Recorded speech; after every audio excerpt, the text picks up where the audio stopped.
જીવનની સુંદરતા એ વાત પર આધાર નથી રાખતી કે તમે કેટલા ખુશ છો, પણ એ વાત પર આધાર રાખે છે કે તમારા લીધે કેટલા લોકો ખુશ છે.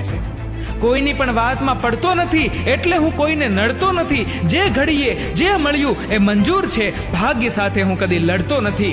કોને છલકાવ્યા નજરના જામને, આમ તો હું જામને અડતો નથી. હામ હૈયામાં છે મારા એટલે ઠોકરો ખાઉં છું પણ પડતો નથી.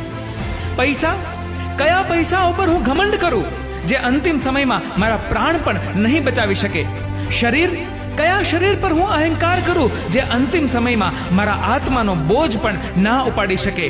કયા શ્વાસ પર વિશ્વાસ કરું જે અંતિમ શ્વાસમાં મારો સાથ સૌથી પહેલા છોડી દેશે? અને કયા સંબંધો ઉપર હું આજે વિશ્વાસ કરું જે અંતિમ સમયમાં સ્મશાન પાસે પહોંચીને તૂટી જવાના છે?